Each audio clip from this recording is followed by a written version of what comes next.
Bismillahirrahmanirrahim. Assalamualaikum warahmatullahi wabarakatuh. InsyaAllah pada minggu ini Akidah tahun 5 kita akan sambung sifat wajib bagi Rasul. Okey, sifat wajib bagi Rasul pada minggu lepas kita dah belajar secara umum ada 4 sifat wajib. Okey, hari ini kita akan tengok sifat wajib bagi Rasul yang pertama. Okey, sifat wajib bagi Rasul yang pertama adalah as-siddiq. As-siddiq ni bermaksud benar. Okey, benar dah macam mana? Yang pertama, benar dari segi pengakuan. Okey, benar pada pengakuannya sebagai Rasulullah sallallahu alaihi wasallam.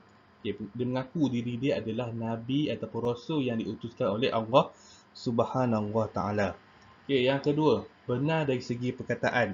Benar segala perkabaran, maksud dia segala yang diterima daripada Allah kemudian disampaikan kepada seluruh manusia itu adalah benar belaka, tak ada tokok tambah ataupun tak ada tambah, maksud dia apa yang Allah sampaikan, apa yang Allah janjikan itu semua disampaikan oleh Rasul kepada manusia, tak ada penambahan cerita dekat situ.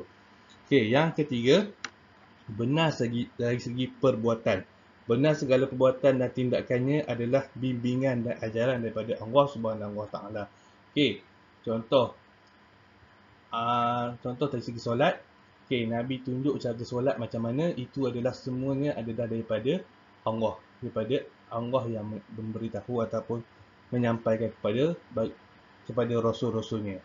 Tak ada satu pun perbuatan yang dilakukan oleh rasul selain daripada ajaran Allah Subhanahu Wa Taala. Okey, kita tengok dalil sifat as-siddiq. Bismillahirrahmanirrahim. Wa ma yantiqu 'anil hawa in huwa illa wahya yuha. Okey, maksud dia, dan dia tidak memperkatakan sesuatu yang berhubung dengan agama Islam menurut kemahuan dan pendapatnya sendiri. Segala yang diperkatakannya itu sama ada Al-Quran ataupun hadis, tidak lain melainkan wahyu yang diwahyukan kepadanya. Maksud dia, apa yang Allah sampaikan, apa yang Allah suruh, maka itulah yang Nabi sampaikan kepada manusia. Tak ada satu pun yang Nabi ajar kepada kita mengikut kemahuan dia, mengikut fikiran dia. Semua itu adalah daripada Allah Subhanahu Wa Taala. Okey. Dalil akli bagi sifat as-siddiq, ungkapan daripada arahan Allah. Maksud dia, apa yang Nabi sampaikan itu adalah arahan daripada Allah Subhanahu Wa Taala. Okey, yang kedua, tiada tokok tambah ataupun campur aduk. Campur aduk ni maksud dia dari segi teori Rasul dengan arahan daripada Allah, tak ada pencampuran dekat situ. Okey, apa yang mereka terima daripada Allah Subhanahu Wa Taala sebiji-sebiji disampaikan kepada umat manusia. Okey, itu bagi sifat as-siddiq. Sifat wajib bagi Rasul yang kedua, al-amanah. Al-amanah bermaksud jujur. Jujur dari segi mana? Okey, yang pertama, para Rasul wajib bersifat amanah, iaitu jujur dalam semua tindakannya. Okey, Rasul terpelihara daripada melakukan kesalahan dan dosa, baik segi zahir ataupun batin. Segala sifat-sifat ataupun segala tindakan yang Nabi buat terhindar daripada dosa.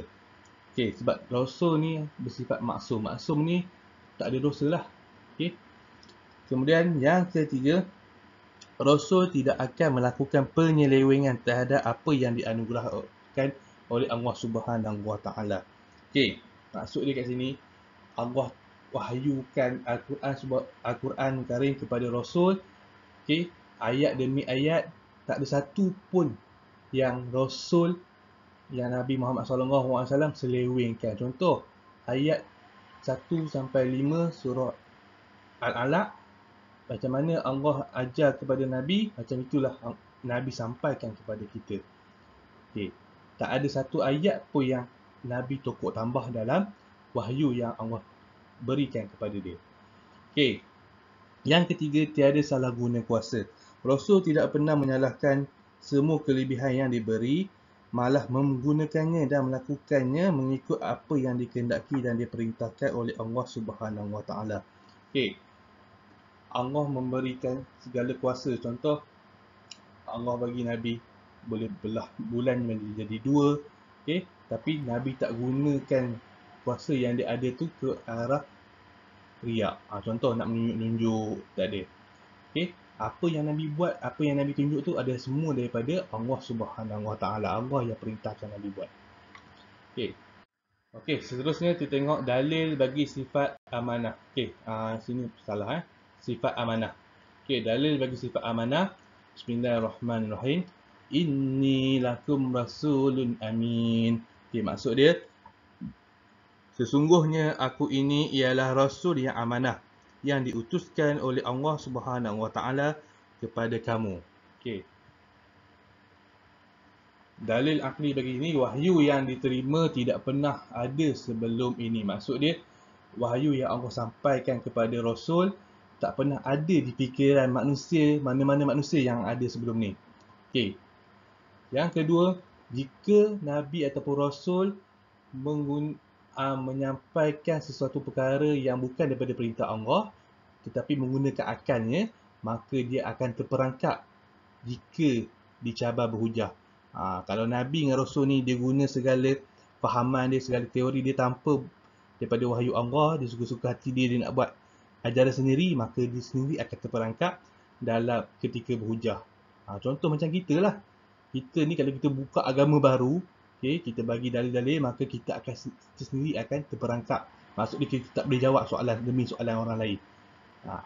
Tapi Nabi tak pernah ada lagi dalam sejarah Nabi bila berhujah dengan musuh, Nabi kalah. Daripada zaman Nabi Adam sampai zaman Nabi Muhammad SAW, bila berhujah, musuh akan kalah. Setiap berhujah akan kalah. Sebab apa? Sebab apa yang dihujahkan, apa yang dikabarkan kepada manusia oleh Rasul, semua itu adalah daripada Allah Subhanahu Wa Taala yang Maha Pencipta, Maha Mengetahui. Okay? Ini bukan daripada ajaran mereka sendiri. Ini semua daripada Allah Subhanahu Wa Taala. Okey, latihan pada minggu ini salin dalam buku macam biasa. Okey, yang pertama, apakah maksud as-siddiq dan berikan dalilnya. Yang kedua, nyatakan maksud amanah dan beserta dalil dia. Okey, yang ketiga, jika Rasul tidak jujur, apakah kemungkinan yang akan berlaku padanya. Okey, jika Rasul disampaikan kepada kita bukan daripada amanah ataupun wahyu daripada Allah, dia menggunakan teori dia semata-mata untuk memuaskan hati dia, apa yang akan jadi kepada dia. Okey, cuba huraikan. Okey. InsyaAllah kita akan jumpa lagi pada kelas yang akan datang. Mu'alai akhiri kelas kita dengan Assalamualaikum warahmatullahi wabarakatuh.